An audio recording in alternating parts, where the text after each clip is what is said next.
আমার কথা কি বিরক্ত হচ্ছেন আপনারা? তাহলে মুমিন বান্দার এক নাম্বার গুণাবলী, আল্লাযীনা হুম ফি সলাতিহিম খাশিউন, যারা নিজেদের সালাত বিনয়ের সহিত নম্রতার সহিত আল্লাহর ভয় নিয়ে আদায় করে। নামাজের মতো আদায় করা লাগবে বাজান গো আমার। নামাজ যেমন তেমন আদায় করলে হবে না। জোহরের 4 রাকাত সুন্নাত, ইমাম আর মুসল্লি একসাথে নিয়ত বিদেছে, ইমামের 2 রাকাত হওয়ার আগে মুসল্লি 4 রাকাত শেষ। হুজুর এবার জিজ্ঞাসা করেছে, বাজান আমার 2 রাকাত হয় না, আপনার 4 রাকাত হয়ে গেল। বলে হুজুর আপনাদের চর্চা কম। এক মুরব্বী চাচা এত তাড়াহুড়া করে ওযু করছে বাজান, এক ঠ্যাং না ধুয়ে মসজিদে ঢুকছে। তাই সালাম মসজিদ পিছলাকায়, চাচা একদিক লঙ্গি একদিক, তাও বলে আল্লাহু আকবার। মানুষ বলে চাচা আগে লঙ্গি ঠিক করেন, কয় না আগে জামাত ধরি। এরকম লোক আছে না নাই? নামাজের ব্যাপারে তাড়াহুড়ো করে, 2 রাকাত নামাজ 2 মিনিটে শেষ। 4G 5G গতির নামাজি আছে না নাই? বিশেষ করে যখন রমাদান আসে, এই রমজান মাসে যখন তারাবির নামাজ পড়ে 20 রাকাত 16 মিনিটেই শেষ। আছে না না? এরা খালি মাস এদিক খেয়াল করেন, তারাবি পড়ার সময় খালি আলহামদু এটা বোঝা যায়, আর শেষে দোয়াল্লিন বোঝা যায়। মাঝখানে কি যে ভূমিকম্প হয়েছে, নেপালের ভূমিকম্প ফেল। এরকম হুজুর আছে না নাই? এটা নামাজ না তামাশা? এরকম নামাজ আদায় করলে আল্লাহর দরবারে কবুল হওয়া দূরের কথা, মসজিদের ছাদের উপর উঠবে না। নামাজ না তামাশা করলে হবে না। নামাজ পড়া লাগবে কিভাবে? ধীরস্থির ভাবে। কিভাবে নামাজ আদায় করবেন? আপনি জোহরে নামাজ আদায় করতেছেন, ভালো করে বোঝার চেষ্টা করবেন। একজন ফাঁসির আসামিকে যদি বলা হয় রাত 10টা বাজে 12টায় তোমার ফাঁসি, লোকটা যদি ইমানদার হয় কি বলেন? নাচানাচি করবে? অবশ্যই সে ওযু বানায় নামাজের মধ্যে দাঁড়ায় যাবে। মনে রাখবেন, ফাঁসির আসামি যেমন জীবনের শেষ মনে করে নামাজ আদায় করে, ওই দিনের নামাজটা বড় সুন্দর হয়। প্রত্যেকটা ওয়াক্তে নামাজ আদায় করবেন, আর মনে মনে করবেন এই জোহরের নামাজ আমার জীবনের শেষ নামাজ, আমি আসর পর্যন্ত নাও বেঁচে থাকতে পারি। এইরকম ভেবে নামাজ আদায় করা লাগবে। আমাদের সমাজে মসজিদগুলো জুমার নামাজে লোকের জায়গা হয় না, মসজিদ ভাঙা 2 তালা 3 তালা করা হয়। কথা কন। আর ফজরের নামাজের সময় এক কাতার মুসল্লিও পাওয়া যায় না। এমন মসজিদ আছে মুয়াজ্জিন একাই আজান দিয়ে একাই নামাজ পড়ে। আর রাসূলের জামানায় জুমার নামাজের সময় মসজিদ যেমন কানায় কানায় পূর্ণ ছিল, ফজরের নামাজের সময় মসজিদ কানায় কানায় পূর্ণ ছিল। বলুন সুবহানাল্লাহ। সোনার মক্কা মদিনা আল্লাহ তাআলা গোলামকে নিয়েছিলাম, এবছরে হজে গিয়েছিলাম। ফজরের নামাজের সময়ও মসজিদ যেরকম দেখি, জোহর আসর মাগরিবের সাথে যেরকম দেখি, জুমার দিনে একই রকম দেখি।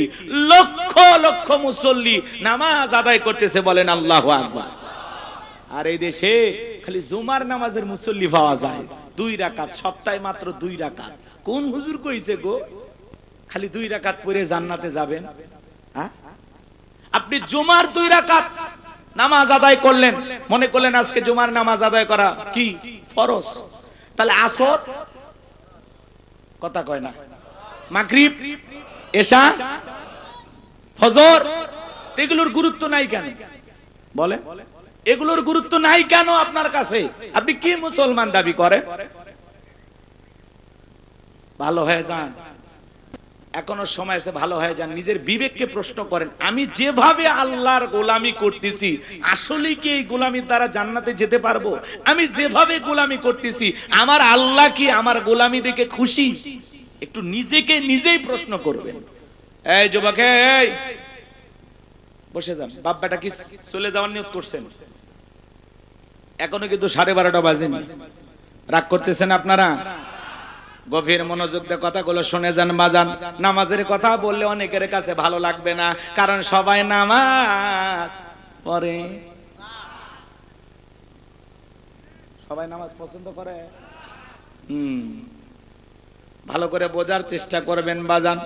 এমন ভাবে নামাজ আদায় করবেন প্রত্যেকটা ওয়াক্তে, মনে রাখবেন নামাজের মতো যদি নামাজ আদায় করতে পারেন, আপনার জীবনের সালাতগুলো যদি আল্লাহর দরবারে কবুল হয়, তাহলে রুকুর মতো রুকু করা লাগবে একটু সময় নিয়ে, সিজদা করা লাগবে, একটু সময় নিয়ে।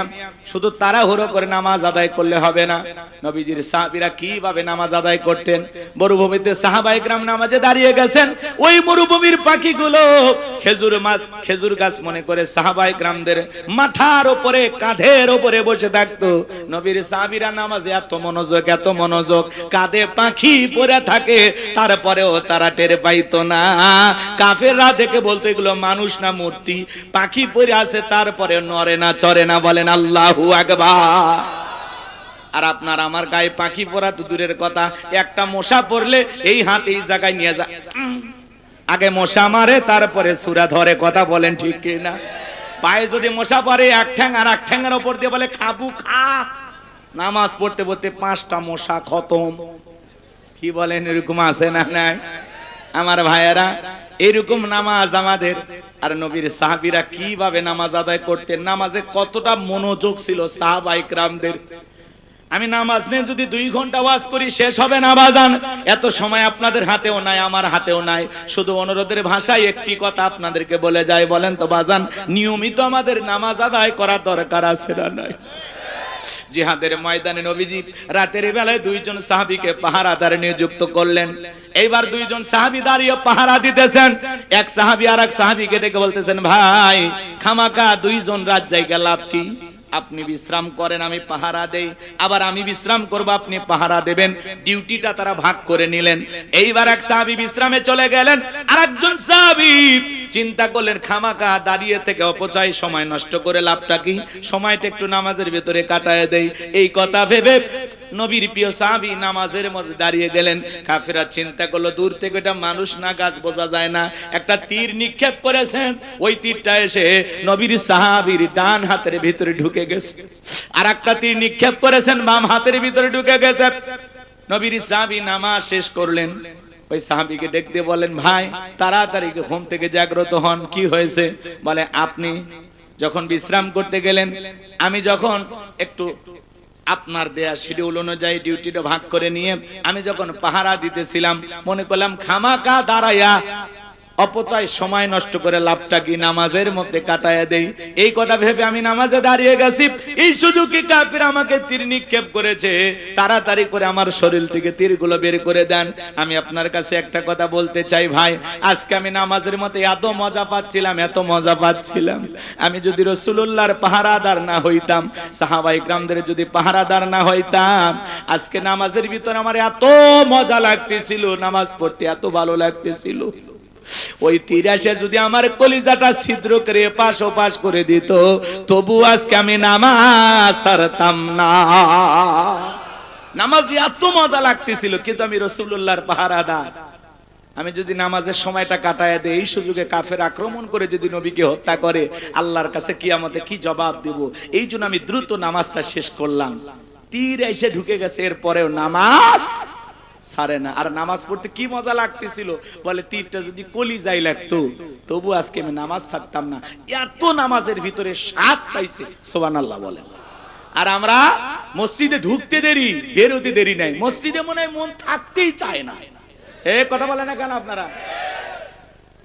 টাইম দেখে যায় 1-2 মিনিট 19-20 হয়ে গেলে নামাজ 1:30 মিনিটে জামাত শুরু হওয়ার কথা, 1 মিনিট একটু এদিক সেদিক হলে হুজুর টাইমটা দেখেন। আমরা ব্যবসায়ী মানুষ না, নসের মার্কেটে আমাদের ব্যবসা। এ ভাই আপনারা তো রাগ করিয়ে দেন, এটা উদাহরণ, এক্সাম্পল দিচ্ছি কথা বোঝানোর জন্য। কত ব্যস্ততা থাকে, কত কাস্টমার এসে বসে আছে, আর আপনি 1 মিনিট খাইয়ে ফেলে দিলেন। আল্লাহর ঘরে যায় 1 মিনিট সময়, 10 মিনিট সময় যদি অতিরিক্ত কেটে যায়, বলেন তো বাজান সওয়াব হবে না গুনাহ হবে? কিছুই না করেন, অন্তত ওই 10 মিনিট দুনিয়াবি গুনাহ থেকে বেঁচে থাকলে। আপনি এত অস্থির হন কেন মসজিদে যায়? আপনার পা মনে হয় দড়ি দিয়ে বাঁধা যায় না? জুমার নামাজে 2 রাকাত খালি সালাম ফিরাতে দেরি, বাকিগুলো একেবারে উপরতলা থেকে নিচতলা থেকে জুতার ফ্যাট এমন অবস্থা। সুন্নত আর পড়ার দরকার নেই। আমি অবশ্য অনেকে মনে মনে ভাবি এরা মনে হয় সুন্নত বাড়ির যে বউক সাথে নিয়ে পড়ে।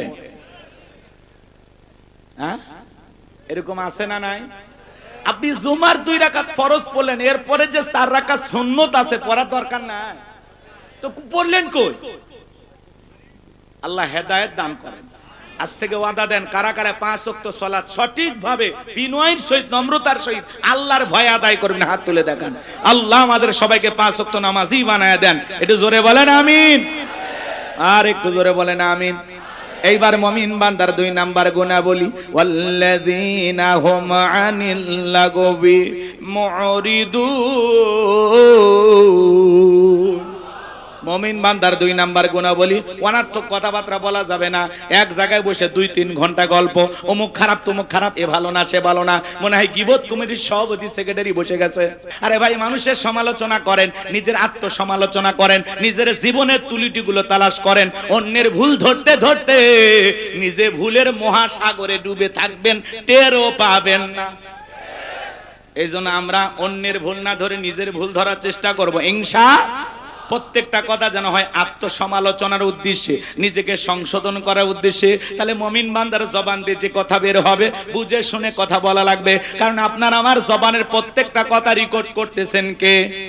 মা ইয়ালফিজু মিন কওলিন ইল্লা লাদাইহি রাকিবুন আতীদ।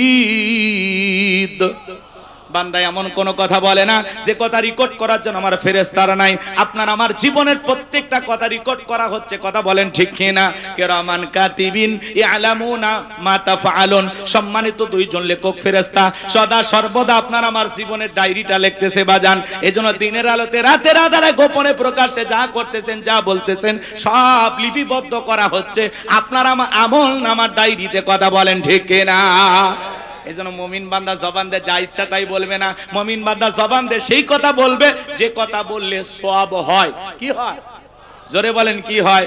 মুমিন বান্দার 2 নাম্বার গুণাবলী, অনার্থক কাজ করা যাবে না। মুমিনের টাকা হলে মুমিন সিনেমা হল বানাবে না, যাত্রা গানের আয়োজন করবে না, গানের কনসার্ট দেবে না, মদের বার দেবে না।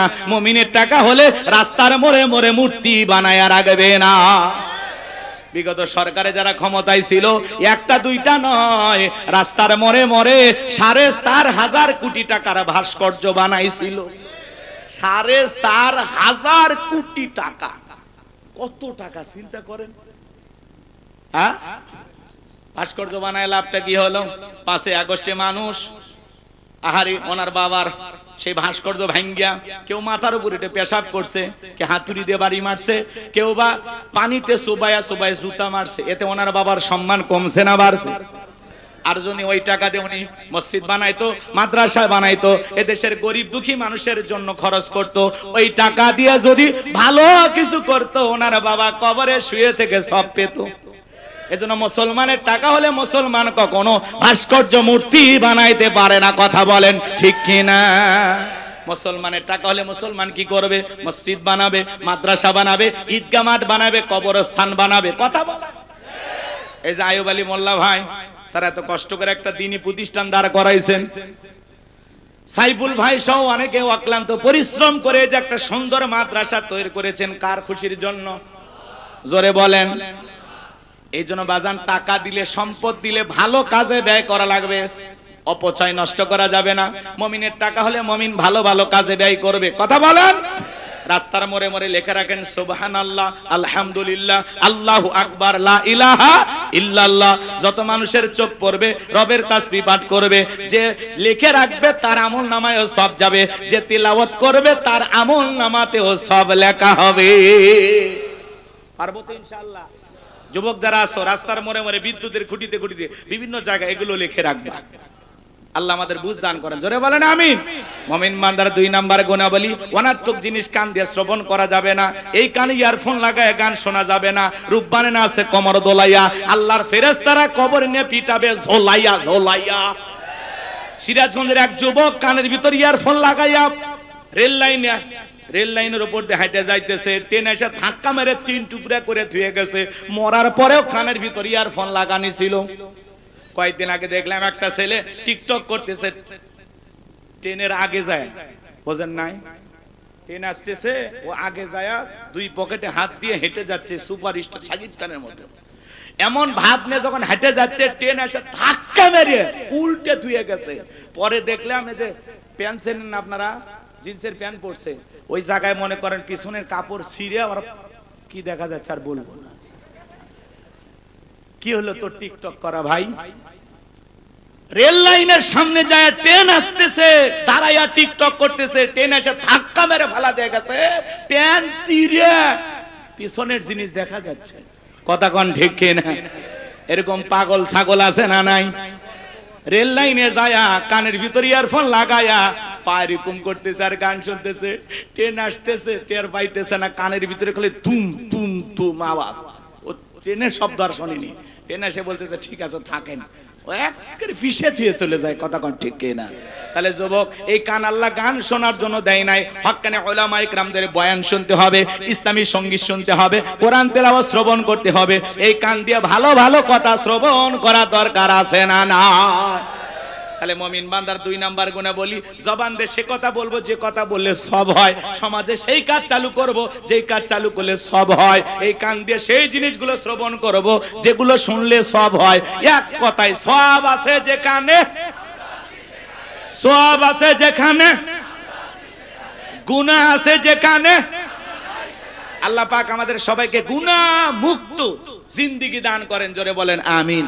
শোনেন, সহজ কথা, মন্দ কথা বলবো না, মন্দ কাজ করব না, মন্দ কিছু শুনবো না ইনশাআল্লাহ। এইবার মুমিন বান্দার 3 নাম্বার গুনাহ বলি। আল্লাহ রাব্বুল আলামিন জানিয়ে দিলেন, ওয়াল্লাযীনা হুম লিয-যাকাতি ফাঈলুন। মুমিন বান্দার 3 নাম্বার গুনাহ বলি, আল্লাহ রাব্বুল আলামিন জানিয়ে দিলেন, মুমিন বান্দাকে আল্লাহ যদি নেশাব পরিমাণে সম্পদের মালিক বানায় দেয়, মুমিন বান্দাকে আল্লাহ যদি ধনী বানায় দেয়, মুমিন বান্দা সক্রিয়ভাবে হিসাব করে করে বছরে যাকাত দেবে কার ভয়ে? যাকাত দেওয়া ধনীদের জন্য নফল না ফরজ। নামাজ আদায় করা যেমনি ফরজ, যাকাত দেওয়া তেমনি ফরজ। যাকাত হলো আর্থিক ইবাদত। আল্লাহু আকবার। মনোযোগ দিয়ে কথাগুলো শুনে যান বাজান, এদিক খেয়াল করেন। যুবক, 4 নাম্বার গুনাহ বলে এসে গেছে না? এই যে 3, এরপরই তো 4 তোমাদেরই ওয়াজ হবে ইনশাআল্লাহ। একটা তাকবীর দেন, লিল্লাহি তাকবীর। তাহলে মুমিন বান্দার 3 নাম্বার গুনাহ বলি, ওয়াল্লাযীনা হুম লিয-যাকাতি ফাঈলুন। মুমিন বান্দার 3 নাম্বার গুনাহ বলি, আল্লাহ যদি মুমিন বান্দাকে সম্পদ দান করে, নিসাব পরিমাণে সম্পদের মালিক বানায় দেয়, মুমিন বান্দা সক্রিয়ভাবে বছরে কয় লাখ টাকার কয় হাজার টাকা যাকাত আসবে, কয় কোটি টাকার কয় লাখ টাকা যাকাত আসবে, মুমিন বান্দা ঠান্ডা হয়ে যায়। কি কণ্ঠ, কি তিলাওয়াত, কি কথা বলার ধরন, মাশাআল্লাহ। এরকম সাইদি আর পাবো? কষ্ট হচ্ছে আপনাদের? আমার ভাইয়েরা মন খারাপ করবেন না, কষ্ট মনের মধ্যে নেবেন না বাজান গো আমার। এইবার যখন গোপন তথ্য ফাঁস হয়ে গেল, নবী মুসা আলাইহিস সালাম ডেকে বলে, আল্লাহ চাইতে গেছিলাম যাকাত, আর আমার বিরুদ্ধে এত বড় মিথ্যা অপবাদ মেনে নেওয়া যায় না। আল্লাহ আপনি জমিনকে অর্ডার দেন, জমিন যেন কারণে ধন সম্পদ সহ কারণকে গ্রাস করে ফেলে। আল্লাহ দোয়া মঞ্জুর করলেন, এইবার কারণে ধন সম্পদ সহ জমিনের ভিতরে হাঁটু পর্যন্ত চলে গেছে। ও বলে ব্যাপার না, উঠতে পারবো। এইবার যখন মাজা পর্যন্ত চলে গেছে, কোমর পর্যন্ত চলে গেছে, ও বলে দেহে শক্তি আছে, উঠতে পারবো, ব্যাপার না। এইবার যখন জমিনের ভিতরে গলা পর্যন্ত চলে গেছে বাজার, কারণ ডেকে বলে, ও নবী মুসা, ধন সম্পদ যা আছে সব তোমার আর তোমার আল্লাহর, তুমি নিয়ে যাও, জানটা একটু ভিক্ষা দাও। মুসা আলাইহিস সালাম ডেকে বলে, আল্লাহুস সামাদ, আমার আল্লাহ অমুখপেক্ষী, আমার আল্লাহ কারো কাছ থেকে কিছু চায় না, আমার আল্লাহ শুধু দিয়েই যায়। তবে তোর ধন সম্পদ নিয়ে বেশি বাড়াবাড়ি ছিল, কারণ রে মরার আগে শুনে যা, তোর ধন সম্পদ সহ জমিনের ভিতরে চলে যাবি, আর পৃথিবীর ইতিহাসে তোর মতো যারা সম্পদ জমা রাখবে, আল্লাহ রাস্তায় খরচ করবে না, যাকাত দেবে না, কঠিন কিয়ামতের ময়দানে তুই কারুনের কাতারে দাঁড় করায়া আল্লাহ তাদেরও বিচার করবে। সূরা তাওবার ভিতরে আল্লাহ স্পষ্ট বলেছেন, যারা স্বর্ণ রূপা টাকা পয়সা জমা রাখে, আল্লাহ রাস্তায় খরচ করতে চায় না, তাদের জন্য কঠিন আযাবের সুসংবাদ। এজন্য বাজান, ধনী যাকাত দিলে সম্পদ কমে না বাড়ে। প্রত্যেক বছর হিসাব করে করে যাকাত দেবেন তো ইনশাআল্লাহ। প্রত্যেক বছরে হিসাব করে করে আল্লাহর কোন কোন বান্দা যাকাত দিতে রাজি, 2 হাত তুলে আল্লাহকে দেখান। আল্লাহ আমাদের সম্পদ থেকে যাকাত দেওয়ার তৌফিক দান করুন, জোরে বলুন আমিন। আপনার এই সম্পদের মধ্যে মানুষের হক আছে না নাই? আদায় করবেন তো ইনশাআল্লাহ। এইবার যুবক রেডি থাকো, 4 নাম্বার গুনাহ বলি। আল্লাহ রাব্বুল আলামিন বলেন, ওয়াল্লাযীনা হুম লিফুরুজিহিম হাফিজুন। মুমিন বান্দার 4 নাম্বার গুণাবলী নিজের যৌবনটাকে কন্ট্রোল করা, নিজের যৌবনটাকে হেফাজত করা। মুমিনের যৌবন হোটেলে বিক্রি হতে পারে না, পার্কে বিক্রি হতে পারে না। মুমিন কোনোদিন বিয়ের আগে অবৈধ কোনো প্রেম ভালোবাসা করতে পারে না। আল্লাহ শিশুকালের হিসাব নেবেন না, হিসাব নেবেন যৌবনকালের। কথা কয় না, কথা কয় না। যৌবনকালে আমরা শয়তানের ওয়াসওয়াসায় পড়ে গুনাহ করতে ভালোবাসি, আর যৌবনকালের ইবাদত আল্লাহ পছন্দ করেন। কে পছন্দ করে? এই যুবক এদিকে এদিক খেয়াল কর। শয়তানের ওয়াসওয়াসায় পড়ে আমরা গুনাহ করতে মজা পাই, মজা পাই। শয়তান গুনাহ আমাদের সামনে মজা মজা ভাবে উপস্থাপন করে, সেই মজা লাগে গুনাহ করতে, কিন্তু একটাবার চিন্তা করি না এই রঙের যৌবন একদিন জং ধরে যাবে, এই কাঁচা দাড়ি একদিন সাদা হয়ে যাবে, টাইট চামড়াটা ঢিল হয়ে যাবে। কথা বলে ঠিক কিনা? থাকবে না, থাকবে না, কিচ্ছু থাকবে না, সব শেষ হয়ে যাবে একদিন। আল্লাহকে ভয় করতে হবে। কথা বলেন। হযরতে আলী রাদিয়াল্লাহু তাআলা আনহু বলেছেন, তোমরা যৌবনের তাড়নায় গুনাহ করো, একদিন তোমাদের যৌবন থাকবে না, আমলনামায় গুনাহ ঠিকই লেখা থাকবে। কথা বলে ঠিক কিনা? এ যুবক শোনো, শোনো। এই পৃথিবীতে যৌবনের পরীক্ষা দিয়েছিলেন আল্লাহর নবী ইউসুফ আলাইহিস সালাম। কি নাম বললাম? ইউসুফ আলাইহিস সালাম যৌবনের পরীক্ষা দিয়েছিলেন। জুলেখা একটা গোপন কক্ষে নিয়ে গেছে, প্রত্যেকটা দরজায় তালা মারা। গোপন কক্ষে নিয়ে যাবারে দিলে বড় জালারে পাঞ্জাবিওয়ালা। হুজুর তো কিছুই বোঝে না, হুজুর সবই বোঝে, নারীর ছলা কলা বোঝে না। এবার কাছে যায় বলে, ইউসুফ রে তোমার চোখ দুইটা ভারী সুন্দর। ইউসুফ আলাইহিস সালাম ডেকে বলেন, এই চোখ যে আল্লাহ সৃষ্টি করেছেন সে আল্লাহকে ভয় করো। আল্লাহু আকবার বলেন। একটা গোপন রুমে ইউসুফ আলাইহিস সালাম আর জুলেখা। এখনকার যুবকরা এরকম চান্স পেলে কি করবে? কথা কন। এরকম চান্স এখনকার যুবকের এতটা নোংরা হয়ে গেছে, বাসের ভিতরে গণধর্ষণ, সিএনজিতে গণধর্ষণ, রেল লাইনে ধর্ষণ, পাট খেতে ধর্ষণ। কথা কয় না কেন? প্রেম করছে এক যুবক, প্রেমিকাকে নিয়ে গেছে দেখা করার জন্য, আর 8-10 জন বন্ধু বান্ধব মিলে প্রেমিকাকে গণধর্ষণ করে। জোরে কর নাউজুবিল্লাহ। এই সমাজে এই অপরাধগুলো কমছে না বাড়ছে? এই বাংলাদেশকে যদি ধর্ষণ মুক্ত করতে চান, তাহলে আল্লাহর কোরআনের আইন দিয়া এই জিনাকারী নারী পুরুষের বিচার করা লাগবে। একজনক যদি আল্লাহর আইন দিয়ে খালি বিচার করা যেত, এই দেশের যুবক ধর্ষণ করা দূরের কথা, নারীর দিকে বাঁকা চোখে তাকানো দূরের কথা, ওই যুবকের স্বপ্ন দোষ বন্ধ হয়ে যেত। কথা বলেন ঠিক কিনা? আল্লাহর বিধান চালু না হওয়া পর্যন্ত ধর্ষণ মুক্ত বাংলাদেশ কেউ করতে পারবে না। ধর্ষণের সর্বোচ্চ শাস্তি কি? মৃত্যুদণ্ড। কথা কয় না? ফাঁসি। কিন্তু আজ পর্যন্ত কয়জন ধর্ষকের ফাঁসি হয়? ধর্ষণ করছে, অপরাধ প্রমাণিত হয়েছে, 2-3 দিনের মধ্যেই বাইতুল মোকাররমের সামনে নিয়ে এসে দেশের সর্বোচ্চ আইন অনুযায়ী, আল্লাহর আইন তো পছন্দ হয় না আপনাদের, দেশের আইন অনুযায়ী বাইতুল মোকাররমের সামনে দিনের বেলায় ঝুলিয়ে দেন। রাত 12টা 1 মিনিটে না, ফাঁসি হবে দুপুর 12টা 1 মিনিটে। চার দেয়ালের ভিতরে ফাঁসি কলার গাছও দিচ্ছে না, মানুষও দিচ্ছে, টাকা খায় ছাড়িয়ে দিচ্ছে না, কি করতেছে আমরা কিছুই দেখতে পারি না। এলে বিচার দিয়ে সমাজ চলবি? হ্যাঁ, চুরি দুর্নীতির মহা উৎসব। 16 বছর খালি দুর্নীতি, বেগম পাড়া বানাচ্ছে। এক নেতার কোটি কোটি টাকা ব্যাংকে পড়ে আছে, কোটি কোটি টাকার গাড়ি পড়ে আছে, এমপি মন্ত্রী সব ভেঙে গেছে। মুখ ভেলটায় বলতো পালাবো না। আছে ওরা ভাই আছে? হ্যাঁ, আপনাকে জেল খাটাইছে।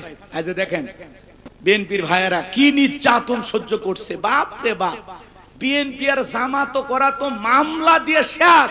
এখন আবার প্রধানমন্ত্রী, সাবেক প্রধানমন্ত্রী শেখ হাসিনার বিরুদ্ধে মামলা। ভারত থেকে বলতেছে আমি তো কোনো অপরাধী করিনি। কি নিষ্পাপ এক মহিলার নামে মামলা দিচ্ছে গো। যারা দিচ্ছে এদের উপর তো গজব পড়বে। আর ওরা যে একটা অন্ধ ব্যক্তির নামে গাড়ি পোড়ানোর মামলা দিয়েছে, সুপ্রিম কোর্টে হাজিরা দিবে আসছিল, দেখেননি আপনারা? আচ্ছা, অন্ধ মানুষ গাড়ি পোড়াছে? হ্যাঁ, ওই গাড়ি বাড়ি কিছু চেনে?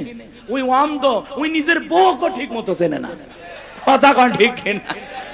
রাগ করেন না, মন খারাপ করবেন না আমার ভাইয়েরা, কষ্ট মনের মধ্যে নেবেন না বাজান। লম্বা করার কোনো সুযোগ নাই যুবক রে। আল্লাহর নবী ইউসুফ আলাইহিস সালামের কাছে জুলেখা এবার যায়, নিজের শরীরের কাপড়গুলো ছিঁড়ে ছিঁড়ে দেবতার মুখগুলো ঢাকতেছে। ইউসুফ আলাইহিস সালাম ডেকে বলে, কাপড়ে ঢাকিলে তুমি দেবতার মুখ, কি দিয়া ঢাকিবা তুমি বিধাতার মুখ। এইবার জুলেখা কাছে আসে আর ইশারা ইঙ্গিতে কি যেন বুঝাইতে চায়। ইউসুফ আলাইহিস সালামের অন্তরে কার ভয়? আর একটু জোরে বলেন, কার ভয়? ইন্নিয়া খাফুল্লাহ, অন্তরে আল্লাহর ভয়। ইউসুফ আলাইহিস সালাম ডেকে বলে, আল্লাহ, জুলেখার মনের অবস্থা আমি বুঝতে পেরেছি, একমাত্র আপনি ছাড়া আর বাঁচানোর কেউ নাই। আল্লাহ তোমার উপরে তাওয়াক্কুল করে নিজের ইজ্জতকে বাঁচানোর জন্য দৌড় মারার দায়িত্ব আমার, আর আপনার কুদরত থেকে তালা খুলে দেওয়ার দায়িত্ব আপনার। ইউসুফ আলাইহিস সালাম আল্লাহর উপরে তাওয়াক্কুল করে যখন এক দৌড় মেরেছে বাজান, আল্লাহ রাব্বুল আলামিনের কুদরতি ভাবে প্রত্যেকটা দরজার তালা খুলে গেছে। বলুন সুবহানাল্লাহ। এইবার শেষ দরজায় ইউসুফ আলাইহিস সালাম যখন চলে গেছে, জুলেখা পিছন থেকে মারছে থাবা, এক থাবাতে জামা পর্যন্ত ছিঁড়ে গেছে। ইউসুফ আলাইহিস সালাম ডেকে বলে, জামা ছিঁড়ে যায় যাক, ইজ্জত দেওয়া যাবে না। এইবার শেষ দরজা খোলার পরে তাকায় দেখে যেখানে বাঘের ভয় সেখানে রাত হয়। জুলেখার স্বামী আজিজ মিসর দাঁড়ায় আছে। আজিজ মিসরকে দেখা মাত্র জুলেখা নেকা কান্নার অভিনয় শুরু করে দিল। কিছু কিছু মহিলা দেখতেন না, কথা বলার আগে কান্দে দেয়, দুনিয়াতে আমার কেউ নাই, কেউ নাতে বেঁচে আসো কিভাবে, কথা কন। কিছু কিছু মহিলা দেখবেন কথা বলার আগে কান্দে দেয়, এমন ভাবে কান্নাকাটি করে মামলা জিততে চায়, মনে হয় মেয়েটা নিষ্পাপ। যেই মেয়ে যত বেশি কাঁদবে বুঝবেন ওর ভিতরে তত ভেজাল আছে। কথা বলেন ঠিক কি না? যারা পর্দা পছন্দ করে না, ফরজ পর্দাকে বৃদ্ধাঙ্গুলি দেখায়, এরা তসলিমা নাসরিনের ছোট বোন। কথা বলে ঠিক কি না? আমার ভাইয়েরা, দিল দিয়ে কথাগুলো বোঝার চেষ্টা করবেন। মন খারাপ করছেন মনে হয় আপনারা। এইবার সবদা নামের সেই মহিলা রাজি হয়ে গেল। পরের দিন সকালবেলা আল্লাহর পয়গাম্বর মুসা আলাইহিস সালাম হাজার হাজার জনতার সামনে ওয়াজ করতেছেন, সুন্দর করে উপদেশ দিতেছেন। ওই ভরা মজলিসে মুসা আলাইহিস সালামের আলোচনা শোনার পরে সবদা নামের সেই নারীর চোখ দিয়ে পানি ঝরতেছে। বলুন আল্লাহু আকবার। এবার নারীটা অজরে চোখের পানি ছেড়ে দিয়ে কান্না করতেছে। কারণ ডেকে বলে, তাড়াতাড়ি করে দাঁড়াও, বলেন আর একটু শুনি। এইবার দুইজন লোক পাঠা দিয়েছে। ওরা বলে, নেতা গতকাল রাত্রিতে 1 বস্তা টাকা দিয়েছে, আর 1 বস্তা টাকা আছে, তাড়াতাড়ি করে সাক্ষী দিয়ে টাকার বস্তাটা নিয়ে যা। সবদা বলে, আর একটু শুনি। বলে, না, শুনতে দেওয়া যাবে না। দুইজন 2 হাত ধরে ওই ভরা মজলিসে সবদাকে জোর করে দাঁড় করায় দেয়। যখন জোর করে দাঁড় করায় দিয়েছে, কারণ লাভ মেরে দাঁড়ায়, বলে, মুসা রে, ওয়াজ বন্ধ কর, তাকায় দেখ 2 নাম্বার মহিলা দাঁড়াইছে। মহিলাটা 2 নাম্বার না 1 নাম্বার। মুসা নবী কি জানে? রতনে রতন চেনে। ডাইরেক্ট বলতেছে, ও নবী মুসা, ওয়াজ বন্ধ করো। আজও পৃথিবীর জমিনে তাকায় দেখবেন, আলেম আলেম যখন হক কথা বলে, আল্লাহর আইনের কথা বলে, মসজিদের মেম্বারে দাঁড়িয়ে যখন সুদের বিরুদ্ধে বক্তব্য দেয়, সভাপতি সুদখোর খেপে যায়। ডাইরেক্ট বলে, হুজুর আপনার ওয়াজ বন্ধ করেন, আপনার ওয়াজ লাইন ছাড়া। যারা আলেমদেরকে বলে আপনার ওয়াজ লাইন ছাড়া, আসলে ওর জীবনটা লাইন ছাড়া, ও পুরোটাই তার সেরা। কথা কন। হুজুরের হক কথা বলবে, ভালো লাগলে শুনবেন, না লাগলেও শোনা লাগবে। মানে না মানে পরেকার হিসাব। আজকে হক কথা বলা যায় না। একটু হক কথা বললে মসজিদে এসি লাগায় দেয়, বলে হুজুর মাথা ঠান্ডা রাখে না। কথা কন। কি কায়দায় চলতেছে দুনিয়াদারি, খালি তেল খালি তেল। হক কথা বলতে চায়। মনে রাখবেন, আলেমদের কথা বলতে যারা বাধা দেবে, এই পৃথিবীর জমিনে বিশ্ব নবীকে কোরআন তেলাওয়াতে বাধা দিয়েছিলেন কারা? নবীর দাওয়াতে বাধা দিয়েছিলেন কারা? কাফেররা। কথা বলেন। তারা স্লোগান দিয়েছিল, ওয়াকালাল্লাযীনা কাফারু লা তাসমাউ লিহাযাল কুরআনি ওয়ালগাউ ফিহি লাআল্লাকুম তাগলিবুন। কাফেররা বলল, কোরআন শ্রবণ করো না। যেখানে মুহাম্মদ কোরআনের আলোচনা করে, কোরআন তেলাওয়াত করে, ওই জায়গায় হট্টগোল সৃষ্টি করো, তালি বাজাও, শীষ দাও, লাফালাফি করো, ঢোল পিটাপিটি করো, যে অবস্থায় পারো মুহাম্মাদের কোরআন তেলাওয়াত বন্ধ করো। বলেন তো বাজান, ওরা কি বন্ধ করতে পেরেছিল? ওরা মনে করে কোরআন বন্ধ করলে বিজয় লাভ করতে পারবো, ওরা তো বন্ধ করতে পারে নাই। আজও বাংলার জমিনে দেখবেন এমনও মানুষ আছে, যাত্রা হলে কোনো সমস্যা নাই, গান বাজনা সমস্যা নাই, বাণিজ্য মেলার নামে রাত 12টার পরে নর্তকীর গায়ে একটা সুতার কাপড় থাকে না, ওখানে 144 জারি করা হয় না। এই দেশে যারা তাফসিরুল কোরআন মাহফিলে, ওয়াজ মাহফিলে 144 জারি করে আলেমদের কথা বলতে বাধা দেয়, আমার বিশ্বাস ওদের জন্ম মুসলমানের ঘরে হতে পারে না। মুসলমান কোরআনের পক্ষে থাকবে, কোরআনের বিরোধিতা করতে পারে না। লম্বা হবে বাজার, লম্বা করব না। এইবার সবদা দাঁড়িয়ে গেছে, কারণ ডেকে বলে, সবদা তোমার যা বলার তুমি বলো, আমি তোমার সাথে আছি। সবদা বলতেছে, কারণ বৈশা পারো, আমি যেহেতু দাঁড়িয়েছি বলার জন্য আমাকেই বলতে দাও। এইবার সবদা বলতেছে, জনগণ শোনো দিয়া মন, আমি জীবনে কোনোদিন মুসা নবীকে দেখি নাই, আজকে মুসা নবীকে দেখার পরে আমার পাষাণ হৃদয় গইলা গেছে। আমি সিদ্ধান্ত নিয়েছি আর খারাপ কাজ করব না, অশ্লীল কাজ করব না, আমি তওবা করে ঈমান গ্রহণ করব।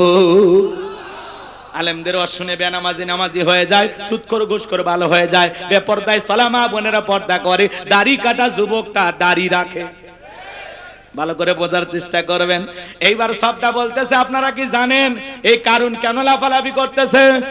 গতকাল রাত্রিতে আমার বাড়িতে গিয়েছিল, 1 বস্তা টাকা আমারে দিয়েছে, আর 1 বস্তা টাকা রেডি রেখেছে, বিনিময়ে আমাকে এই কথা বলতে হবে। নবী মুসা আলাইহিস সালাম দিনের বেলা ওয়াজ করে আর রাতের বেলা আমি সবদার সাথে রাত কাটাই, কিন্তু আপনাদেরকে সাক্ষী রেখে বলতেছি মুসা নবীর চরিত্র ফুলের চাইতেও পবিত্র। ওই কারণ হলো আমি সবদার নিয়মিত ভক্ত। আল্লাহু আকবার বলেন। ওয়া মাকারু ওয়া মাকারাল্লাহ ওয়াল্লাহু খায়রুল মাকিরিন। খেলা কার? যে গর্ত করেছে নিজের গর্তে নিজেই পড়েছে। কথা বলে ঠিক কি না?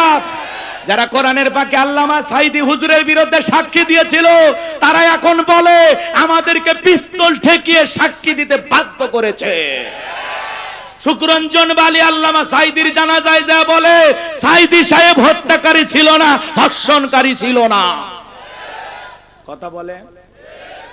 কোরআনের পাকে আল্লামা সাঈদী হুজুরকে 13 বছর মিথ্যা মামলা হামলা দিয়ে জেলখানায় বন্দী করে রেখেছিল।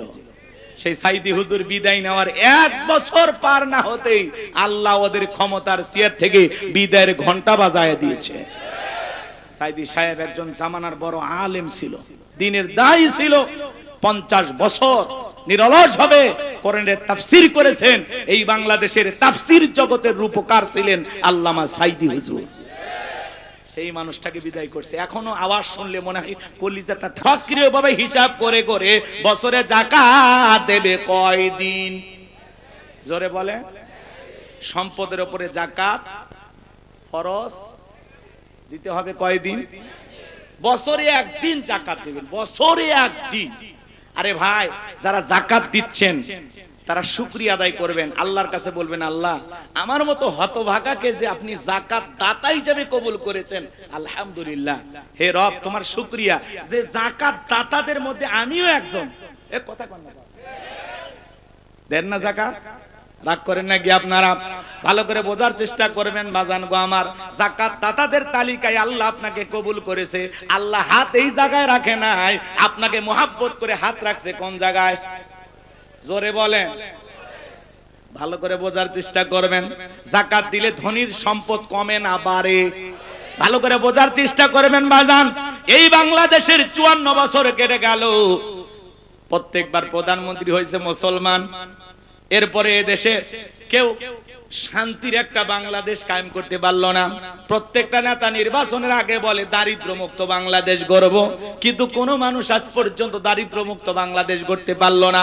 মনে রাখবেন, বাংলাদেশকে যদি দারিদ্র মুক্ত বাংলাদেশ গড়তে চান, যত বড় নেতা আসেন, আমাদের একটা কথা আপনারা আমল করবেন। আল্লাহ তাআলা যে বিধান দিয়েছেন, যাকাত ভিত্তিক অর্থনীতি দিয়েছেন, এই যাকাত ভিত্তিক অর্থনীতি চালু না হওয়া পর্যন্ত বাংলাদেশকে দারিদ্র মুক্ত করা সম্ভব হবে না। যাকাত ভিত্তিক অর্থনীতি চালু করা লাগবে। আমাদের দেশে যাকাত ভিত্তিক অর্থনীতি নাকি সুদ ভিত্তিক অর্থনীতি? সুদ ভিত্তিক অর্থনীতি হালাল না হারাম? এই হারাম অর্থনীতি দিয়ে কোশ্চিনকালে বাংলাদেশকে দারিদ্র মুক্ত করা সম্ভব হবে? বাংলাদেশকে দারিদ্র মুক্ত করতে হলে যাকাত ভিত্তিক অর্থনীতি চালু করা লাগবে। শোনেন শোনেন, এদিক শোনেন। আমার দেশের ধনীরা যাকাত দেয় কিভাবে জানেন? ইনি ধনী মানুষ, যাকাতের সে 1 কোটি টাকা, কোন মতে 5-10 লাখ টাকা যাকাত দিয়ে নিজের 90 লাখ টাকা যাকাত নিজেই মেরে খায়। উনি ধনী মানুষ, যাকাতের সে 10 লাখ টাকা, কোন মতে 2-1 লাখ টাকার যাকাত দিয়ে নিজের 6 লাখ টাকা যাকাত নিজেই মেরে খায়। এদেশের ধনীরা জাকাত মানেই পাইছে শাড়ি আর লুঙ্গি। কয় অমুক নেতা সেরাগালি বদনা অমুক স্কুল মাঠে জাকাতের শাড়ি লুঙ্গি বিতরণ করবে, আপনারা আসবেন। বাপ রে বাপ, শাড়ি লুঙ্গি 5000, মানুষ আসছে 50,000। ঠেলাঠেলি আর গুদাগুদি করিয়া পায়ের তলে পড়ে 8 জন মারা গেছে। প্রত্যেকটা চ্যানেলে নিউজ হচ্ছে অমুক শিল্পপতি জাকাত দিতে গিয়া 8 জন মানুষ মারা গেছে। মনে রাখবেন, জাকাত দিতে গিয়ে এইভাবে পায়ের তলে পড়ে যদি মানুষ মারা যায়, কিয়ামতের ময়দানে জাকাত দেওয়ার সব তো দূরের কথা, মানুষ হত্যাকারীর গুনাহ নিয়ে আপনাকে জাহান্নামে যেতে হবে। এটা জাকাত দেওয়ার পদ্ধতি না, এটা জাকাত দেওয়ার সিস্টেম না। আর জাকাত মানে শাড়ি লুঙ্গি না। এমন লুঙ্গি দেয় 200 টাকা দাম, লিটন লুঙ্গি, পরে থাকলে ওর জান্নাত জাহান্নাম সব দেখা যায়। এমন শাড়ি দেয় 300 টাকা দাম, ধুয়ে দিলে শাড়ি না মশারি খুঁজে পাওয়া যায় না। এই বড় লোক, এই শাড়ি তোমার বউরে পরাবা। হ্যাঁ, জাকাতের শাড়ি লুঙ্গি দিয়ে লাভ নাই। আর দিলেও মান সম্পন্ন, রুচি সম্পন্ন কাপড় দিতে হবে, উল্টা পাল্টা পোশাক দিলে হবে না। কথা কন। হযরত ওমর ফারুক ডেকে বলেন, তোমরা জাকাতের অর্থ এমন ভাবে দাও যাতে ওই ব্যক্তি জাকাতের জন্য আর কারো দুয়ারে হাত না পাতে। আল্লাহু আকবার বলেন। এই ছেলেটা বেকার বসে আছে, জাকাতের 1.5 লাখ টাকা করে দেন, 500 টাকা দিয়ে লাভ নেই। অনেকে 500 টাকা 1000 টাকা করে বিলে আর বলে জাকাত দিছি, দিয়ে একেবারে ফাটিয়ে ফেলে দিছে। 500 টাকা দিয়ে মানুষের ভাগ্যের কোনো পরিবর্তন হবে? এই ছেলেটাকে জাকাতের 1.5 লাখ টাকা দেন, দিয়ে এই নসের মার্কেটে একটা ছোটখাটো দোকান ধরায়া দেন। আল্লাহ চাইলে 5-7 বছর ব্যবসা বাণিজ্য করিয়া ভবিষ্যতে এই ছেলে নিজেও জাকাত দিতে পারে। এই ছেলেটা বেকার বসে আছে, ওরে জাকাতের 1.5 লাখ টাকা দিয়ে একটা অটো ভ্যান রিক্সা কিনে দেন, আর একটা কর্মস্থানের ব্যবস্থা হলো, দৈনিক 500-700 টাকা ইনকাম করবে। ওই ছেলেটা আর বেকার থাকলো। একটা বিধবা অসহায় নারী আসছে, শাড়ি দিয়ে কি লাভ? সেলাই মেশিন কিনে দেন, 2টা ছাগলের বাচ্চা কিনে দেন, 2টা গাভী গরু কিনে দেন, এগুলো লালন পালন করে ভাগ্যের চাকা ঘোরাবে। কথা বলেন ঠিক কিনা? জাকাতের অর্থ দিয়া যাতে মানুষের কর্মস্থানের ব্যবস্থা হয়, সেই টাকা সেইভাবে ব্যয় করা লাগবে। কথা বলেন ঠিক কিনা? কিন্তু এই দিক খেয়াল করেন, সুদ ভিত্তিক অর্থনীতি দিয়ে সমাজে শান্তি আসবে না। শান্তি আনতে হলে জাকাত ভিত্তিক অর্থনীতি চালু করা লাগবে, রাষ্ট্রীয়ভাবে জাকাত আদায় করা লাগবে। আজকে বাংলাদেশে এত মন্ত্রণালয় আছে, একটা জাকাত মন্ত্রণালয় চালু করতে হবে। আর এই জাকাত মন্ত্রণালয়ের দায়িত্ব এই দেশের বিজ্ঞ ইসলামিক স্কলার, দ্বীনের দায়ী আলেমদের কাঁধে দেওয়া লাগবে। ওই গুমসোর, বিকাশের টাকা চোর, লুটপাটকারী, ওদেরকে দিলে হবে না। ওরা দেশের টাকা বিদেশে পাচার করবে। দেওয়া লাগবে কাদের কাছে? আলেমদের কাছে। আলেমেরা কি করবে? সমস্ত ধনীদের তালিকা করবে। শোনেন, উনি ধনী মানুষ, জাকাত দেবে না মানে? আপনি বলেন তো, আপনার ব্যাংকে কত টাকা, বালিশের নিচে কত, খাটের নিচে কত, গোপন সিন্ধিকে কত, বইয়ের অ্যাকাউন্টে কত? আপনার জাকাত আসছে 2,75,72,500 টাকা। ধনী জাকাত দেবে না, জাকাত আদায় করা হবে। এরকম হাত এরকম এরকম করি, আপনি রাগ করেন না তো? ভাইবেন না যে আপনারে করছি, সবাই করছি, সবাই রাগ করতেছেন নাকি আপনারা? হ্যাঁ, এবার আবার এই পাশে আমাদের প্রধান অতিথি বসে আছেন সাজ্জাদুর রহমান ভাই, আপনি আবার রাগ করেন না যে হুজুর আমারই মনে দেখাইতেছে। এরকম না, আপনারা কেউ নিজের মনে করবেন না, এটা আমার আলোচনার একটা স্টাইল বলতে পারেন। রাগ করতেছেন নাকি আপনারা? একটু নাড়াচাড়া এদিক ওদিক না বলে তো বুঝবেন না। আমি যদি চোখ বন্ধ, ভাই রে রে কি ওয়াজ শুনবেন? অতএব একটু নাড়াচাড়া করলে আমারও ঘুম আসবে না। প্রত্যেক রাত জাগা বোঝেন না, মাঝে মাঝে ঘুম চলে আসে। কষ্ট হচ্ছে আপনাদের? তাকবীর দেন, লিল্লাহি তাকবীর। আলেমেরা সমস্ত ধনীদের তালিকা করে যাকাত আদায় করবে। এরপরে যাকাত কালেকশন করার পরে তারা একটা নির্দিষ্ট আবার তালিকা করবে, যাকাতের 8টা খাত অনুযায়ী কারা কারা যাকাত পাওয়ার উপযুক্ত, সেই তালিকা করে সঠিক পদ্ধতিতে যাকাত বন্টন করা লাগবে। এই দেশে জরিপ করে আমরা দেখেছি, যদি 10 বছর, এখন জরিপ করা হয়েছে মাত্র 7 বছর হলেও এইভাবে যাকাত কালেকশন করে আর সঠিক পদ্ধতিতে যেই ব্যক্তি যাকাত পাওয়ার উপযুক্ত তাদের কাছে যদি যাকাতের অর্থ পৌঁছে দিতে পারি, 7 থেকে 10 বছরের মধ্যে বাংলাদেশে যাকাত খাওয়ার মতো একজন গরিব খুঁজে পাওয়া যাবে না। বলেন আল্লাহু আকবার। এজন্য ধনী যাকাত দিতে চায় না, যাকাত আদায় করা লাগবে। একটা ছোট্ট ঘটনা 2 মিনিটে বলি। আল্লাহর নবী মুসা আলাইহিস সালামের নাম আপনারা শুনেছেন, বলবো? মুসা আলাইহিস সালাম কারুনের কাছে যা বলে, কারণ তোরে যাকাত দেওয়া লাগবে। কারণ ডেকে বলে আমি যাকাত দিতে পারবো না। আল্লাহর নবী মুসা আলাইহিস সালাম রাগান্বিত হয়ে বলে, কারণ রে, যাকাত না দিলে যাকাত আদায় করা হবে। মুসা নবী রাগ কম না বেশি? যে নবী রেগে গেলে মাথার টুপি ভেদ করে চুল খাড়া হয়। বলেন আল্লাহু আকবার। আরেকটু জোরে বলেন আল্লাহু আকবার। নবী মুসা রাগান্বিত চেহারা দেখে কারুন ডেকে বলে, মুসা রাগ করার দরকার নাই, কত টাকা দিতে হবে বলো। এইবার বাজান গো আমার, গভীর মনোযোগ দিয়ে কথাগুলো শুনবেন। মুসা আলাইহিস সালাম ডেকে বলে, শতকরা 2.5% টাকা দেওয়া লাগবে। বলে ঠিক আছে আপনি যান, আমি একটু হিসাব নিকাশ করে দেখি, পরে আপনাকে জানাবো। এইবার মুসা আলাইহিস সালাম চলে গেলেন। এইবার কারণ হিসাব নিকাশে বসে গেল। এই কারণকে আল্লাহ এত সম্পদ দিয়েছিল, 70টা উট লাগতো চাবি বহন করতে। চাবি যদি এত হয় তালা কত, আর তালা যদি এত হয় সিন্ধুকে মাল কত, ছোট মাথায় ধরবে না।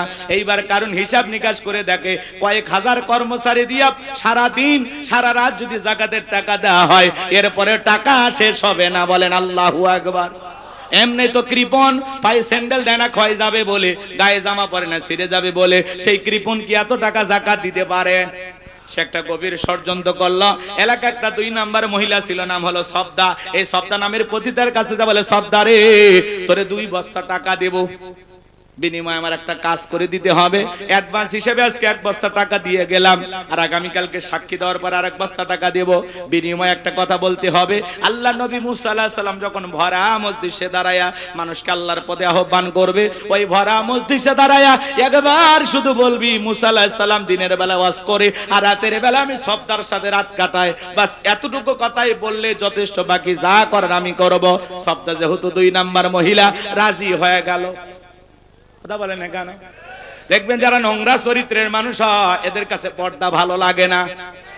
এক মডেল অভিনেত্রী সাওয়ালি, সে এসে বলতেছে বোরকা পরা এগুলো ইসলামের পোশাক না, এগুলো সৌদি আরব থেকে আসছে, নবীর যুগে বোরকা ছিল না।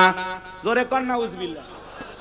ওই মডেল অভিনেত্রী সুন্দরী ওই মহিলা বলতেছে নবীর যুগে বোরকা ছিল না, এগুলো সৌদির পোশাক, সৌদি আরব থেকে এই দেশে এসেছে, আর জোর করে মানুষের উপরে চাপায় দেওয়া হচ্ছে। বলেন তো বাজান, নারীদের জন্য পর্দা করা নফল না ফরজ? যেই মডেল, যে অভিনেত্রী বলতেছেন বোরকা সৌদি আরবের পোশাক, নবীর যুগে বোরকা ছিল না। আমরা সেই বোনটাকে বলতে চাই, এখনো সময় আছে, তওবা করে ভালো হয়ে যান। আল্লাহর বিধানের বিরুদ্ধে কথা বলে পৃথিবীর জমিনে শান্তি পাবেন না, নিজের নামটা জাহান্নামের ভিতরে লিখে নেবেন।